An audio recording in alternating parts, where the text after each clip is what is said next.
안녕하세요. 정기자기학 심화편 이론 수업을 진행하도록 하겠습니다. 2023년 이후부터 여러분들한테 적용하게 되는 정기자기학 심화편 이론 수업은 흑판에 제가 메모해 놓은 것처럼 사용 교재는 예제 중심으로 정기자기학 심화편이라고 되어 있는 새로운 교재 가지고 진행을 하도록 하겠습니다. 자, 우선 그 정기자기학 심화편에 관련되는 내용들은 일단 7급 이상을 준비할 때 여러분들 이제 국가직 7급에 해당되겠죠. 국가직은 기본회로 해석뿐만 아니라 응용회로 파트가 또 어렵게 시험 문제가 많이 출제가 되고 있습니다. 그래서 국가직 같은 경우는 기본 해석, 이건 기본적으로 늘 정리가 돼야 될 테고, 요거보다 더 중요한 것은 이제 응용회로, 그렇죠? 이제 응용회로 해석을 중심으로 여러분들이 손쉽게 풀어나갈 수 있는 그런 정도 학습이 돼야 되겠습니다. 그래서 이제 범위도 이제 광범위한 넓은 범위까지, 그렇죠? 광범위한 학습을 여러분들이 해나가셔야 되겠습니다. 그래서 이 중에 광범위하다는 이야기는 우리 기본적으로 다루게 되는 정전기장 또 정자기장뿐만 아니고 시변전자계라고 하죠. 시변전자계 관련된 해석들, 그리고 맥스웰의 방정식을 또 적용하는 좀 심도 있는 그런 내용, 또 평면전자파뿐만 아니라 또 전송선로에 관련되는 것도 깊은 내용까지 출제가 되고 있습니다. 그래서 여러분들이 아마 상당히 좀 심도 있는 준비가 돼야 될 것이다, 이렇게 말씀드릴 수가 있겠습니다. 자, 그 다음에 이제 군무원이 있죠. 군무원 시험 같은 경우는 7급도 있지만은 이제 5급까지 정기자기학 과목을 부과하고 있습니다. 군무원은 가장 중요한 것은 충실한 이론학습이 가장 중요해요.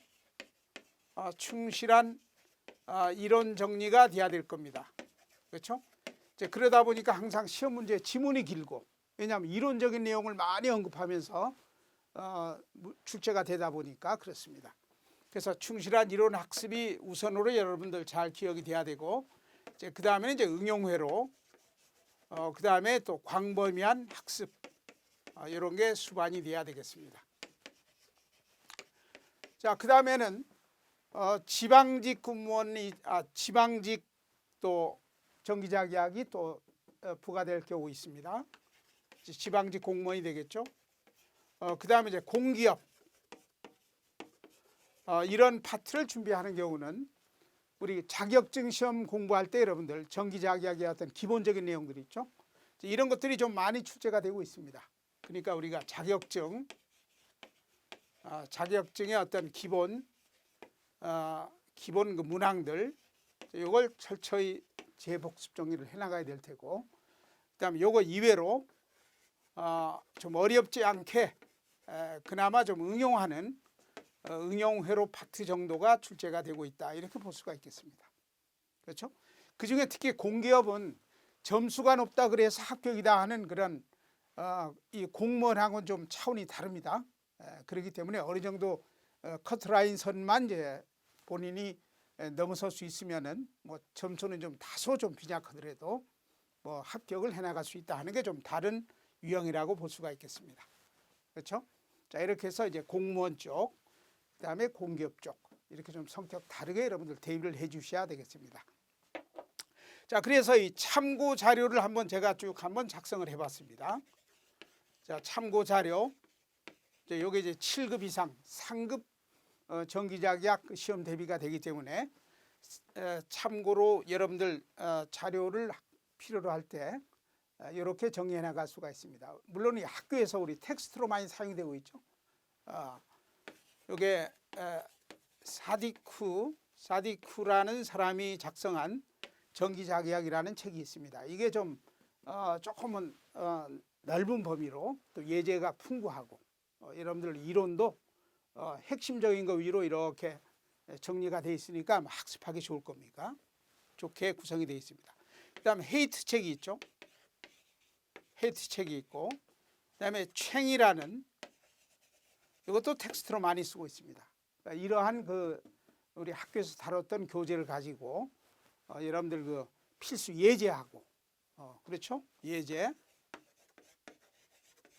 그다음에 단원별 문제 이런 걸 선별해서 여러분들 풀어나가면 굉장히 좋은 적중률을 여러분들이 맞춰 나갈 수가 있고 점수를 높여 나갈 수가 있다.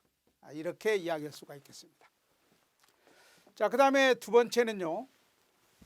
진행하게 되는 순서입니다.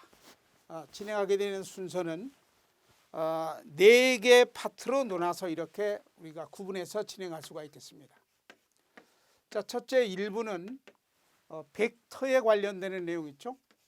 벡터에 관련되는 내용. 그다음에 좌표계 관련되는 이런 내용들. 이것도 시험 문제는 많이 출제가 되지 않지만은 정기작약은 반드시 벡터적으로 해석을 해야 되고 어떤 공간 차원에서 해석을 해야 되기 때문에 좌표계 시스템도 기본적인 정도는 정리가 돼야 될 것이다. 이렇게 볼 수가 있겠습니다. 자, 그다음에 두 번째 파트는 정전기장 파트가 되겠습니다. 정전기장 혹은 정전계라고 이야기를 하죠. 전계가 이제 변화가 되지 않는 그러한 필드에서 해석을 하는 겁니다. 그래서 정전기장 혹은 정전계 관련 해석 이런 것들이 우리가 많이 다뤘던 기본 내용이 되겠습니다. 자, 그다음에 3부는 정자기장이 되겠죠. 정자기장 혹은 정자계 그렇죠? 이것도 우리 기본적으로 많이 다뤘던 이제 그런 내용이 되겠습니다. 이런 것들이 기본 파트가 됩니다. 근데 요거 이외로 정전계나 정자계가 아니고 전계와 자계가 수시로 시간에 따라서 변화가 되는 시변전자계라고 이야기할 수 있죠. 시변전자계 그렇죠? 이놈은 시간에 따라서 이제 전계와 자계 크기가 수시로 변한다는 말입니다. 그래서 시변, 정기장, 자기장, 전자기장 혹은 전자계, 시변 전자계 관련되는 이런 해석 이런 것들이 최근에 시험 문제에 많이 응용이 되고 있다는 걸 꼭 기억을 하셔야 되겠습니다. 그래서 시변 전자계 관련된 해석, 그 다음에 맥스웰의 방정식을 시변 전자계 차원에서 재정의를 해야 될 겁니다. 굉장히 중요하겠죠.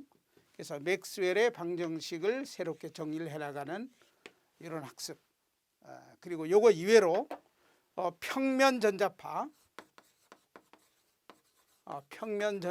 관련되는 해석.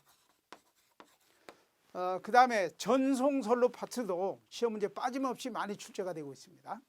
그래서 전송선로에 관련되는 것. 그렇죠? 그리고 전송선로 중에 우리 특이한 주로 마이크로파에 사용이 되는 도파관이라든지 또 마이크로 스트립이라는 이제 특이한 전송선로가 이제 높은 주파수에 쓰이는 겁니다. 그래서 도파관이나 마이크로 스트립, 또 스미스 차트를 이용하는 이런 기본적인 스미스 차트 판독하는 내용들 이런 것까지 시험 문제가 요즘은 광범위하게 출제가 되고 있다는 걸 여러분들이 잘 인식을 해줘야 되겠습니다. 자, 이렇게 해서 4개 파트로 이렇게 구분해 가지고 우리가 출제될 수 있는 그런 문항 위주로 그리고 예제를 많이 부과해서 여러분들 예제 풀면서 아주 손쉽게 정리해 나갈 수 있는 이런 학습 방법으로 수업을 진행하도록 하겠습니다. 자, 이렇게 간략히 안내 말씀을 드렸습니다.